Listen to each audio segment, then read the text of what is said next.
So then Sunday we head up to Baltimore from DC, and we go to the game there Sunday night. So very interesting game, good game, back and forth. Tough game. I'm sweating bullets, at this game because I'm seeing what the Ravens have done recently, blowing a lead. Sure. And the concern was, okay, Bengals are going to go down. They're going to run out the clock.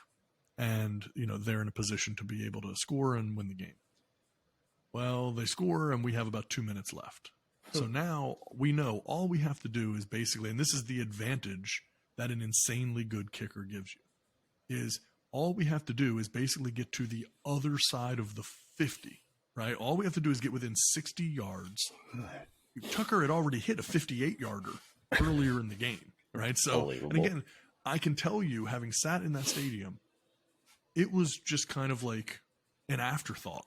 Like, don't get me wrong, it was great that he hit it, but when Justin Tucker walks out for a 58-yard field goal, everyone assumes that it's going to be made. Like the thought of missing it just never even comes into play. So then you get into the end of the game, and and when it really counts, we needed it, and Justin Tucker walks out and does his job, kicks the field goal, wins the game. And so there was a little bit of interesting information that I had here about Justin Tucker that I thought was worthy of some discussion. Tucker has made 61 consecutive field goals in the fourth quarter or overtime. So in the most pressure situations, when the game is most on his shoulders in the fourth quarter or overtime, he's hit 61 consecutive field goals. 27 of them have been from longer than 40 yards out.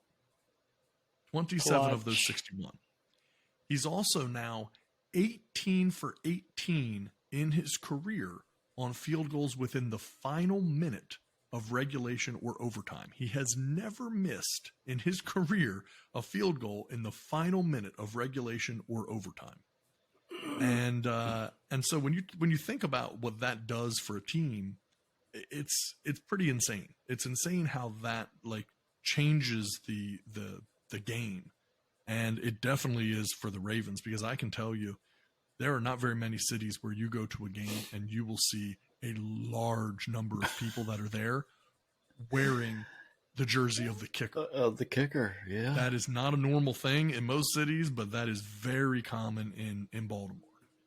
You will see, 25% plus of the people, of the fans are wearing a Justin Tucker jersey. I mean, as far as jersey sales go, right? And if you're going to buy a jersey, if you have a kicker that you know that's going to be on your team long term, that's the route to go. Because get Lamar Jackson jersey, guess what? Chances are, if they don't offer him, he's going to go somewhere else. What are you going to do with that jersey? Get that kicker's jersey. He's probably going to be on your team all the time. That's it. That's true. Get that kicker, that offensive lineman's jersey. That's it. That's right. Because let's face it, jerseys aren't cheap. No. Jerseys are not cheap. Ridiculous. Man. Yeah. Did you love the interview with him after the game? Like he's so well spoken. First off, and then his holder, he calls it his first ever game winning hold, and they're like, okay, what? Now never hear anyone give credit to that type of thing. Yeah. And he calls himself a system kicker, It was so interesting because look, I just go up and kick it at that point.